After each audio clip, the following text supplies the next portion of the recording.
Hey there, I'm Nina, and welcome to my garden. This is my happy place, alive with an ever-changing mix of veggies and fruit trees, living soil, and tons of flowers. My passion is helping people everywhere create their own gardens and learn how to grow an abundance of food at home. If you set your space up to win, gardening can become a meaningful rhythm of your life, and I'm here to help you get started.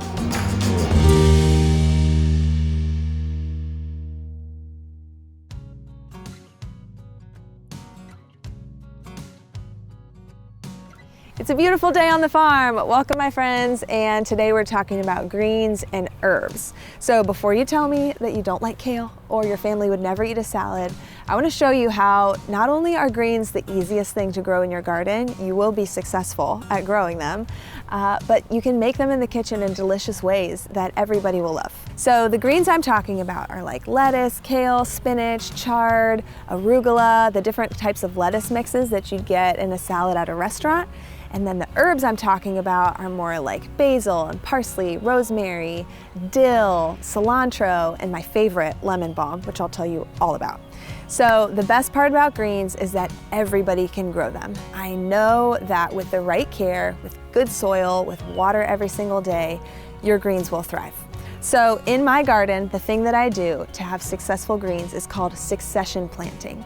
And that means I'm constantly planting seeds and transplants of all different types of greens and herbs so that I can be constantly harvesting the different types of greens and herbs. So I'm planting seeds right now. Then I have 4-month-old kale, I have 6-month-old perpetual spinach, and the best way to do this is to harvest often.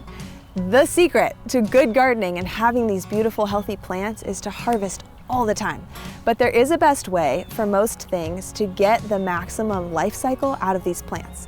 So I'm going to show you the best way to harvest a lot of the things that you're probably growing in your garden so that your plants last as long as possible. This is called Dinosaur Kale. You've probably seen it in the grocery store or the farmer's market if you haven't grown it yourself yet. But there's all different types of kales and you harvest them all the same. It's really easy. You either just take your thumbnail and press along the bottom leaves, press straight down, or you can use your clippers and do the same. So you want to constantly be harvesting the leaves off the bottom of the plant because the more you can encourage this upward growth, the longer these plants will survive. They'll get this big, thick stalk on the bottom and they can withstand a lot. So there's 2 different ways to harvest lettuce, things like this, romaine or leaf lettuce. You can either harvest the outermost leaves of each plant and just go around the base, kind of similar to kale, picking just the outermost leaves and leaving the center to regrow. Or you can cut the whole entire plant about 2 inches above the base of where it comes out of the soil, and you'll see over the next few days it start to re-emerge and completely regrow the plant. It's kind of like a magic trick. Lemon balm, like I told you, is one of my very favorites. It's in the mint family, but when you smell it, it smells completely like citrus, like strong lemon scent.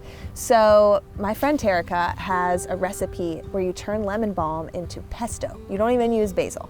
Something like lemon balm grows very similar to basil and things that have a bunch of sprouts off the stem.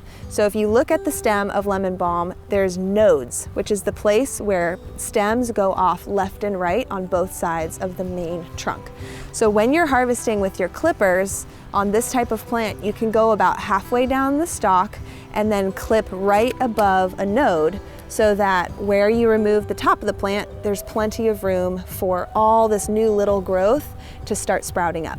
And if you harvest this pretty aggressively, consistently, then you're gonna have an exploding, beautiful amount of lemon balm. If you think about it, this plant was $2 at the farmer's market about 8 months ago, and I have made so much food from this one little beautiful plant.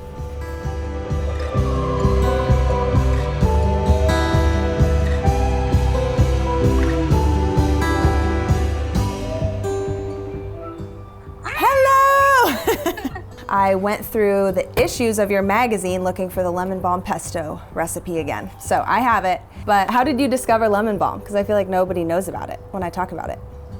That surprises me so much because it's one of my favorites. But when we bought our farm in Tennessee, the lady who sold us the property pointed out that it was growing wild all around the farmhouse. So what inspired your recipe? Did you hear about this from somebody?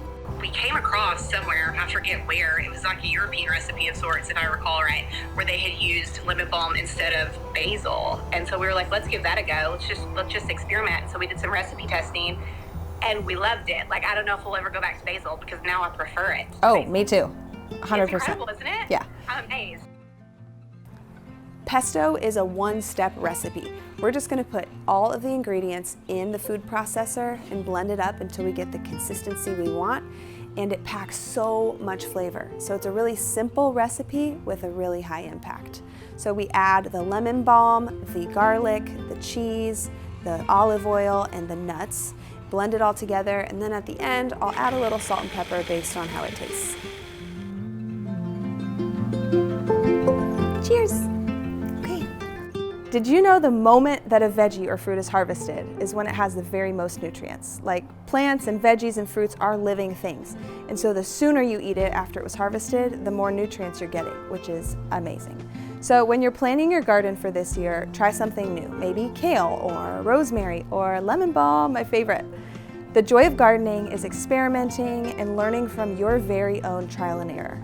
Enjoy your greens and herbs, my friends. Happy growing.